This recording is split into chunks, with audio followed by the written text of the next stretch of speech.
What's up, fans? Guys, Time the Prize is back. I hope you guys are enjoying your Thursday. As you can see, I'm wearing my Christian McCaffrey jersey. 1 week away till the opening of the NFL season, the 2023 NFL season. We got Thursday Night Football, September 7th. We got the Detroit Lions traveling to the Kansas City Chiefs, the Super Bowl champions. Going to be a good one. Should be a really interesting one as well. Lots of hype with the Detroit Lions, and obviously the Chiefs have been the best team for a while now. So that's going to be really interesting.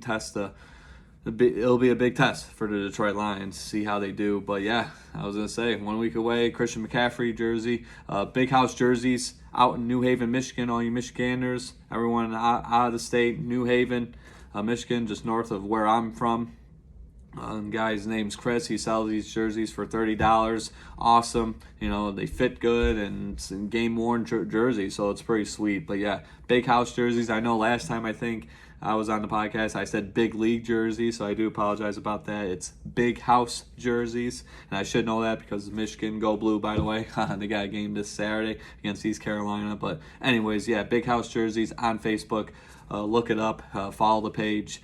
Yeah, he sells these jerseys, NFL jerseys, for $30. It's a good deal. So yeah, I got my sports gear on today. Hopefully you guys are wearing your jerseys as we're getting closer to the regular season of the NFL. And then obviously we got some college football on tonight. We got some games on tomorrow. Michigan State's open up their season against Central Michigan, so two Michigan teams battling it out. And then Michigan open up their season at home against East Carolina.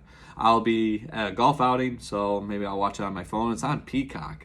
Exclusively on Peacock, so that's really strange. I would think it would be on ESPN or ABC, but it is what it is. So yeah, I downloaded the app earlier today, and yeah, I guess I'll watch it on Peacock while I'm shooting like shit at the golf outing. So yeah, we got that going on. But yeah, that's it, guys. We got some football. Obviously, you can already tell by the Christian McCaffrey jersey. We got some football to talk about, and then yeah, dive into college football, the NFL, my fantasy football draft results from a couple nights ago for the Guys Time the Prize league. We'll get to that in a few seconds here, and then obviously we usually end every episode with some UFC talk. So let's dive right into it, guys. So we got some fantasy football. So hopefully you guys did your fantasy football leagues already. Hopefully you got a good team. Good luck. It's going to be a fun season. So I got my team for the Guys Time the Prize fantasy football league. I'm not mad. I'm actually pretty happy with my team. So I got Kirk Cousins as my quarterback. You know, obviously a lot of people label him as overrated and stuff, but you know what? For fantasy, he gets you points, throws for a lot of yards. So hopefully he can do that this season. And then my top running backs, I got Derrick Henry. Hopefully he can bounce back this year. Ramondre Stevenson, obviously he's got help now with Zeke Elliott. So that's going to be a really interesting running back duo there. And then I got Stephon Diggs, one of the top wide receivers in the business today. You got T. Higgins as my other wide receiver. I got George Kittle, a top tight end in the league. And then I got Khalil Herbert, who seems like is going to be the primary running back for the Chicago Bears. I got the Steelers defense, and then my kicker is Jake Elliott. So obviously the Eagles, pretty spot on. And then my bench consists of Jackson Smith-Njigba, obviously the wide receiver out of Ohio State. I hate that school, but he's a good player, so I took him. I got Rondale Moore, Rashad Penny, Tyler Conklin. I actually like picking him up because I think he's going to be the number one tight end for Aaron Rodgers and the New York Jets this upcoming season. And then I got Matthew Stafford as my other quarterback. So let me know how I did. You know, obviously on paper it's not star-studded like some of these other teams in the league, but you know what? I'm happy with it. So those are my results from the Guys Time the Prize fantasy football draft from a couple nights ago. Let me know in the comments how the Prize did. So yeah, we got that, and then you know it's closer and closer. Fantasy football, man, my favorite time of the year, as I mentioned in my posts a couple days ago on Instagram. So yeah, we got that going on, and then obviously this whole with all this fantasy stuff going on, Jonathan Taylor. I mean, obviously he's sticking with the Colts, but he's on the injured reserve list, so he can't play for the first 4 games, so he's going to be eligible week 5. But there was some sources, according to ESPN and trade rumor websites, that the Packers were talking with Jonathan Taylor, trying to get him to play for the for Green Bay. So that would have been really interesting. So yeah, you had that going on. Sharing the same backfield as Aaron Jones and A.J. Dillon. That would have been a three-headed monster, really. So yeah, the Green Bay Packers were in talks with the Colts, had legitimate interest in trading for the star running back. So this is all according to ESPN.com. So yeah, couldn't come to an agreement. So obviously Jonathan Taylor staying put with the Colts in Indianapolis. But yeah, crazy, man. Imagine him going to the Packers. So, and it seems like they're going to be a run-heavy team this year. The Packers are. So that would have been really interesting. But yeah, lots of talk with Jonathan Taylor this offseason.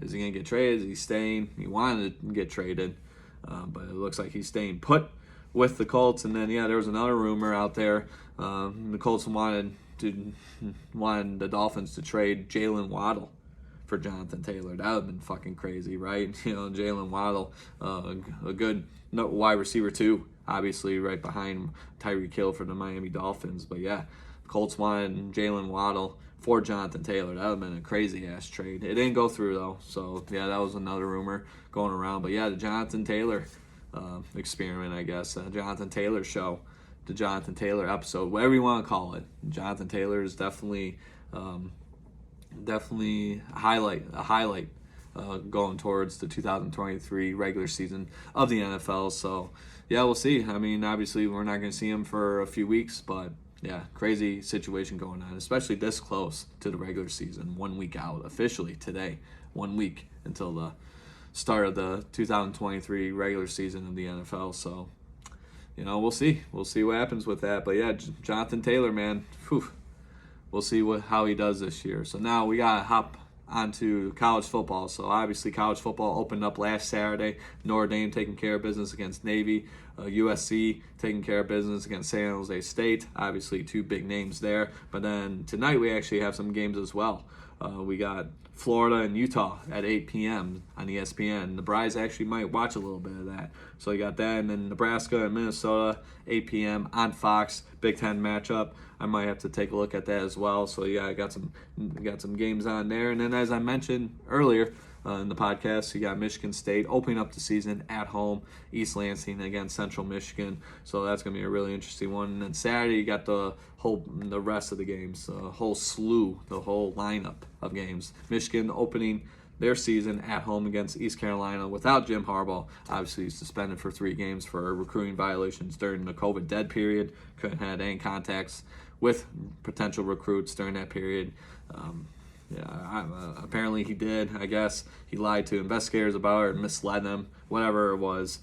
So now Michigan said, hey, we're going to suspend you, not the NCAA, for 3 games. It is what it is. So Michigan, East Carolina, Michigan, that should be an easy win for them, but we'll see what happens. Obviously, going back so many years ago, I don't want to bring it up, but everyone knows what happened in 2007, so 16 years ago against App State, and that's all I'm going to say about that. But Michigan, this is their year. They have to really kick ass. I mean, they have an opportunity to win a national championship. I mean, yeah, Big Ten titles are sweet. I'm not going to complain about it, but now you're competing for a national championship. You have to have that mindset. And the past 2 years in college football playoff, you're 0-2. You're 0-2. No, you gotta get a win. You gotta dominate. You gotta win games, especially the big games. You gotta beat Michigan State and Ohio State. That's a given. But now you got Penn State on the road this year. That's gonna be a tough battle. But we did it a couple years ago, 2021, when we lost to Michigan State, but beat Ohio State at home. So we did it 2 years ago. We can definitely do it again, but Michigan definitely has to be on their shit this year. I mean, I'm not even joking. I mean, look at my face. You think I'm fucking joking? I mean, seriously, Michigan really has to dominate this year. So, but yeah, they got East Carolina. Should be an easy win. We'll see what happens. So you got that. Tennessee, shout out to Chris. He likes his Volunteers. Number 12th ranked Tennessee Volunteers at home, opening up their season against Virginia. That's on ABC at noon this Saturday. You got Oklahoma against Arkansas State. You got Iowa against Utah State. What else we got here? Yeah, we got a whole lineup. Ohio State traveling to Indiana. Indiana's usually kind of a pain in the ass, so hopefully maybe Indiana can pull off the upset and beat Ohio State. That would be awesome. but I think Ohio State will find a way to take care of business there. You got Rice at Texas, and then Tennessee State versus the Fighting Irish, Notre Dame at home, Buffalo at Wisconsin. So Georgia is going up against UT Martin, so obviously they should dominate, the defending national champions. Nevada at number 6 USC. A lot of talk with Caleb Williams and Lincoln Riley running the show there, so keep an eye on USC this year. Should be an interesting season for the Trojans. What we got here? We got Penn State at home versus West Virginia. You got North Carolina at South Carolina, so the Battle of the Carolinas. 7:30 p.m. on the ABC. That actually might be a college game day, if I'm not mistaken. I thought I saw something about that. And yeah, that's really it. And then you got a couple games on Sunday, which is weird, right around Labor Day. And then Labor Day game, you got Clemson, number 9 Clemson, traveling to Duke for that game, 8 p.m. on ESPN. So yeah, college football's here, baby. Go blue, take care of business. And then yeah, I got Michigan State playing tomorrow night against Central Michigan. You Sparties, well, good luck. That's all I'm going to say. So, yeah, college football, place your bets. Watch them games. It's going to be a good one. But, yeah, football's back, baby. Woo! Let's go! Oh, yeah, so we got that going on. So, hopping over now to close out this episode. Yeah, short and sweet today, guys. You got to love it. We got UFC. Obviously, we had an event last weekend. I was up north golfing, of course. My family loves the golf, but we had an event last weekend. Max Holloway defeating the Korean Zombie. The Korean Zombie actually retired after the fight, so that was crazy. So good luck to him. Congrats. He was a great fighter for a long time. I mean, his longevity speaks for itself. I mean, 2023, he was still fighting. Obviously, his last couple fights, you could see the age showing in some of his fights. But yeah, still a tough son of a bitch, man. They all are. But Max Holloway getting the victory against the Korean Zombie. You had that last weekend. This weekend now, September 2nd, 3 p.m., we're in Paris, France. So going European style. We got Cyril Gane, the Frenchman, going up against Sergey Spivak. Heavyweight bout there. That's going to be a really interesting one. Cyril Gane trying to rebound from his loss against John Jones earlier this year, back in March, I do believe. But Sergey Spivak looking like he's taking care of business in the heavyweight division. So that's going to be an interesting one. And then you got the flyweight co-main event. You got Manon Fiorot. I think she's from France as well, going up against Thug Rose Namajunas. So that's going to be a really interesting one as well. And then all these other guys, I don't know. So, yeah, there's just a couple big names on this card. But, yeah, this weekend, 3 p.m., UFC Fight Night. Gane versus Spivak. Heavyweights going at it. Big boys. European style in Paris, France. It's going to be a good one. Play some bets. So, yeah, watch fighting, watch college football, and then get ready for the NFL, baby. It's here, baby. My favorite time of the year, football. You got to love it. Fantasy football, hopefully, I'm in 3 leagues this year. So, hopefully, I can win one of them. Thank God. Praise to the Lord Jesus Christ. Let me win one. I mean, I need some money. So, I'm in 3 leagues. I got to win at least one of them, right? That would be awesome. So, I got Work League, I got the Guys Time the Prize League, and then I got my Brother's Friends League. So, bring the money. Show me the money, baby. Yeah, good old Jerry Maguire, another football movie. Good movie there. So, we'll see what happens. And with that, that's it, guys. So, the prize is out. Thank you so much for joining me today on this edition of Guys Time the Prize. This is the last day of August, so tomorrow, officially the 1st of September. So, it's going to be a good one right into the fall season. My birthday is in September, so that's going to be really interesting. Football starts, the NFL starts in September. You got fantasy football coming up too. You got Labor Day this weekend, so enjoy your 3-day weekend. Stay safe if you're going up north. Spend time with your friends and family. It's supposed to be really hot here in Michigan. I don't know how it is everywhere else. Obviously in Florida, got that hurricane going on, so very sad, very unfortunate. Praying for all those people affected by the hurricane in Florida. Very unfortunate. And obviously the wildflowers going on in Hawaii have been going on for a few weeks now. My thoughts and prayers to them as well. Just stay safe, guys, and stick together, man. But here in Michigan, it's going to be really hot. Apparently, it's going to be warm. So just stay safe. If you're going up north, enjoy the 3-day weekend. And yeah, get ready for some football, baby. It's here. It's finally here. Christian McCaffrey got this jersey right here. Great jersey. 49ers, obviously. from Big House jerseys, not Big League jerseys, as I mentioned earlier. I messed up last time, but Big House jerseys, check them out. New Haven, Michigan, guy's named Chris. He's on Facebook. Like the page, follow the page, get NFL jerseys for $30. You can't beat it, man. So, yeah, that is it, guys. Thank you so much for joining me. Have a great rest of your day and stay safe out there. Enjoy your 3-day weekend. Labor Day. Take care, guys. The Bryce is out.